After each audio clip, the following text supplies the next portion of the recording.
Welcome in cartoon world. Today's story is बारिश और बेबस माँ की कहानी।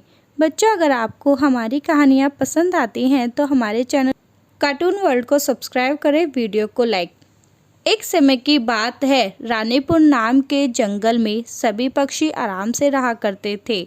उसी पेड़ पर एक छोटा सा घर था जिसके अंदर टूनी अपने पति के साथ रहा करती थी।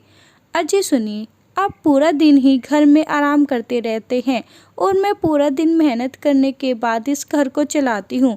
तुम कुछ काम क्यों नहीं करते?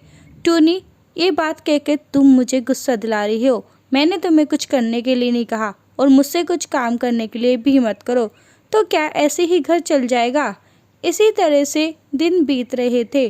टूनी अपने परिवार को चलाने के लिए पास के जंगलों में जितने भी पक्षी रहा करते थे उनसे काम लेकर उनके घरों में साफ सफाई, कपड़े धोना, बर्तन मांजने जैसे काम करके जो भी पैसे मिल रहे थे अपने परिवार को उन्हीं पैसों से चला रही थी।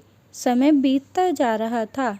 जैसे जैसे दिन बढ़ रहे थे टूनी की मुसीबत बढ़ रही थी। अजी सुनते हो, कुछ दिनों में मेरे अंडे बाहर आ जाएंगे और उनमें से हमारे प्यारे बच्चे बाहर आ जाएंगे। उसके बाद मैं कुछ काम नहीं कर पाऊंगी। तो क्यों नहीं तुम कुछ काम करते?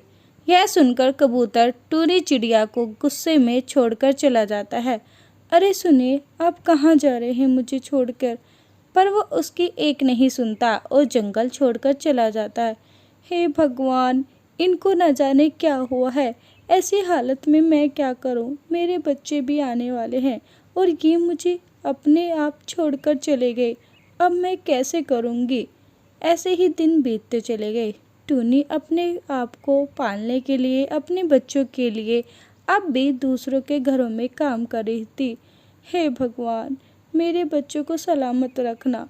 न जाने मैं उनको कैसा जीवन दे पाऊंगी।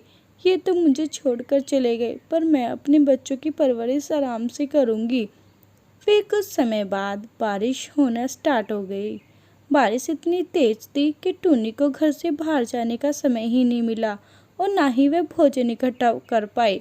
कुछ समय बाद उसके अंडे हो गए।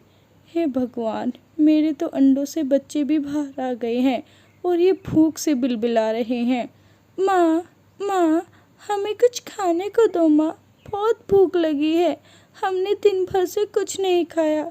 हाँ मेरे बच्चों, मैं तुम्हारे लिए कुछ दाना लेकर आती हूँ। टूनी चिड़िया बेबस होकर इधर उधर मदद के लिए जाने लगी, पर उसे कोई मदद न मिली। फिर वह सोचती है, अब मैं क्या करूँ? कौन मेरी ऐसी बारिश में मदद करेगा? मैंने अपने बच्चों के लिए थोड़ा भी अनाज इकट्ठा नहीं करा। अब मैं इस बारिश में कहाँ जाऊँ? टूनी कुछ सोचती है और फिर वह उड़कर एक घर की तरफ चली जाती है। उस घर के अंदर टूनी चिड़िया की एक दोस्त रहा करती थी जिसका नाम नीली चिड़िया है। टूनी जाती है, बहन नीली चिड़िया, मेरी कुछ मदद कर दो। भूख के मारे मेरे बच्चों का बुरा हाल है और इस बारिश में मैं कहीं जाकर उनके लिए अनाज ला भी ही नहीं सकती। कोई बात नहीं टूनी चिड़िया, मेरे पास अनाज इकट्ठा रखा है। तुम ले जाकर इन दानों से अपने बच्चों की भूख मिटाओ। धन्यवाद बहन, तू ही मेरी अच्छी दोस्त है। ऐसी मुसीबत में भी मेरा साथ नहीं छोड़ा। टूनी चिड़िया उन दानों को लेकर घर आती है। माँ, माँ, तुम खाना ले आई? हाँ मेरे प्यारे बच्चों, देखो मैं तुम्हारे लिए कितना सारा खाना लाई हूँ। अब तुम पेट भरकर खाना खा लो। बच्चे खाने खाते हैं और सो जाते हैं। ऐसे ही टाइम बीतता चला गया और अब तो बारिश भी बंद हो गई थी। बच्चों, अब बारिश बंद हो गई है। अब मुझे जाकर कुछ काम करना होगा जिससे मैं तुम्हें बड़ा कर सकूं और आगे अगर ऐसी मुसीबत आएगी इससे पहले ही मैं अनाज इकट्ठा कर लूं। ठीक है माँ, बच्चों तुम अपना ध्यान घर पर ही रखना। ठीक है माँ, जैसे तुमने कहा हम ऐसे ही करेंगे। टुनी चिड़िया जाती है और उन घरों में फिर से काम करना स्टार्ट कर देती है, पर इस बार वह पहले से ज़्यादा काम करती है जिससे अपने बच्चों को पढ़ा लिखा कर अच्छा परवरिश दे सके। फिर वह एक दिन अपने दोस्त के पास जाती है, उसी दोस्त के पास जिसने मुसीबत में टूनी चिड़िया की मदद की थी, मतलब कि नीली चिड़िया के पास। बहन, अब मेरी हालत पहले से अच्छी हो गई है और अब मेरी कमाई भी ज़्यादा होने लगी है।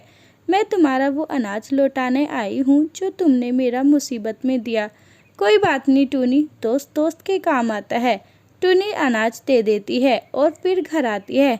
प्यारे बच्चों, देखो मैं तुम्हारे लिए कितना सारा खाना लेकर आई हूँ। अब तुम कभी भी भूख से नहीं मरोगे और तुम हमेशा खुशी से बड़े हो पाओगे। तो प्यारे बच्चों, इसमें आपने देखा एक माँ की ममता, जिसमें एक माँ ने लाखों मुसीबत सहने के बाद भी अपने बच्चों को एक अच्छी ज़िंदगी दी।